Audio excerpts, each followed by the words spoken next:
തിരിച്ചു വന്നിടാത്ത ദൂരയാത്ര അല്ലിതൻ സഖാക്കളെ അടിച്ചുടച്ചിരാവതല്ല തീർച്ച നമ്മൾ തൻ മനോബലം.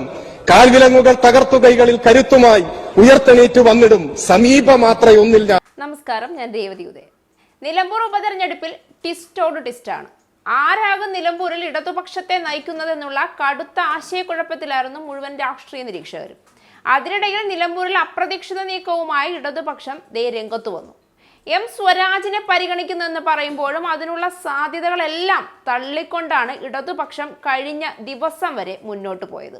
എന്നാൽ ഏറ്റവും വലിയ ടിസ്റ്റോടെ ഒടുവിൽ സ്വരാജിനെ തന്നെ നിലമ്പൂരിൽ ഇടതുപക്ഷത്തിന്റെ സാരഥിയാക്കി നിർത്താനുള്ള കടുത്ത തീരുമാനങ്ങൾ പുറത്തു വന്നിരിക്കുന്നു.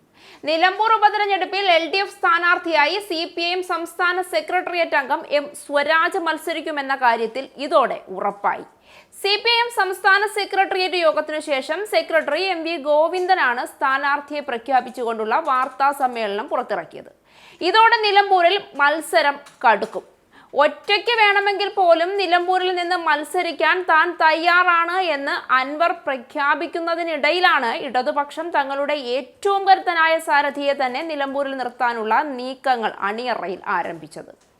എല്ലാ പ്രാവശ്യത്തെയും പോലെ ഇപ്രാവശ്യവും ഇടതുപക്ഷം നിലമ്പൂരിൽ പരിഗണിക്കുന്നത് ഒരു സ്വതന്ത്രനെ തന്നെയാകുമെന്ന കണക്കുകൂട്ടൽ തെറ്റിച്ചുകൊണ്ടായിരുന്നു ഇടതുപക്ഷത്തിന്റെ ഈ പ്രഖ്യാപനം.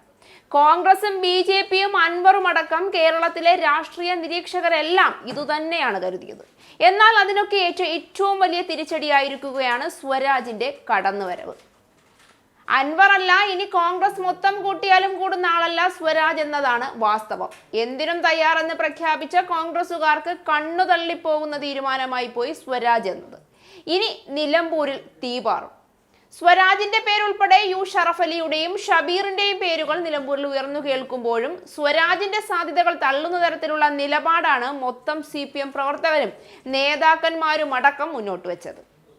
സ്വരാജ് തന്നെ ഇതിനിടയിൽ ഒരു ഘട്ടത്തിൽ തന്റെ സ്ഥാനാർത്ഥി നിർണയ ചർച്ചകൾ വെറുതെയാണെന്ന് പറഞ്ഞുകൊണ്ട് രംഗത്തും വന്നിരുന്നു.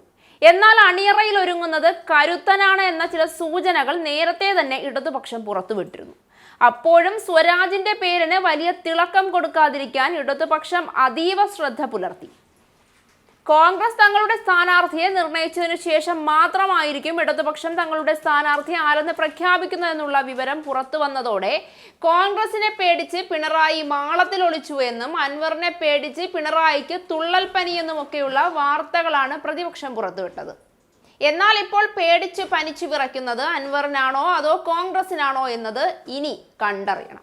സ്വരാജാണ് ഇടതുപക്ഷത്തിന്റെ സൈന്യത്തലവൻ എന്നത് മുൻകൂട്ടി കണ്ടിട്ടാണോ ഇനി അൻവർ വെളുക്കുവോളം കൊല്ലുമെന്നും തിന്നുമെന്നും ഒറ്റയ്ക്ക് പൊരുതി ജയിച്ചു കാണിച്ചു തരുമെന്നും ഒക്കെ പറഞ്ഞിട്ട് പെട്ടെന്ന് കാറ്റുപോയ ബലൂൺ പോലെ ഞാൻ കുറച്ചുകൂടി ക്ഷമിക്കാൻ തീരുമാനിച്ചു എന്നുള്ള പ്രഖ്യാപനം നടത്തിയതെന്ന് ചിന്തിക്കേണ്ടിയിരിക്കുന്നു.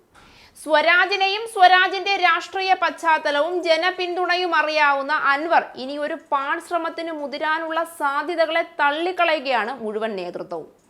അങ്ങനെയെങ്കിൽ അൻവറിനെ ഇനി കോൺഗ്രസിന് ഭയക്കേണ്ടി വരില്ല. രാഷ്ട്രീയ പോരാട്ടമാണ് നിലമ്പൂരിൽ നടക്കാൻ പോകുന്നതെന്നും PV അൻവർ പാർട്ടിയെ ഒറ്റുകൊടുത്ത യൂദാസാണെന്നും MV ഗോവിന്ദൻ സ്ഥാനാർത്ഥി പ്രഖ്യാപനത്തിനു പിന്നാലെ പ്രതികരിച്ചു. രാഷ്ട്രീയ പ്രാധാന്യമുള്ള മണ്ഡലമാണ് നിലമ്പൂർ, സഖാവ് കുഞ്ഞാലിയുടെ നാട്. PV അൻവർ ഇടതുമുന്നണിയെ വഞ്ചിച്ചു, കാലുപിടിക്കുമ്പോൾ മുഖത്ത് ചെളിവാരി എറിയുന്നുവെന്നാണ് അൻവർ UDFനെ കുറിച്ച് പറഞ്ഞത്. അൻവറിന്റെ ദയനീയ ചിത്രം കേരളം കാണുന്നുണ്ട് എന്നും MV ഗോവിന്ദൻ പറഞ്ഞു.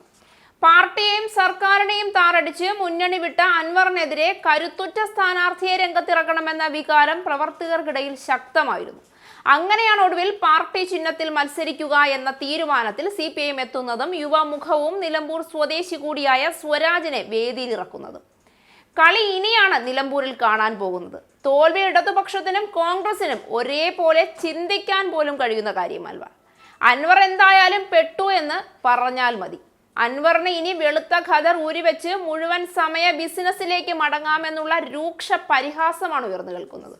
ആര്യാടൻ ഷൗക്കത്തും സ്വരാജും തുല്യ ശക്തികളായി നിലമ്പൂരിൽ ഇതുവരെ കണ്ടതിൽ വെച്ച് ഏറ്റവും കരുത്തുറ്റ മത്സരമാകും നടക്കുക.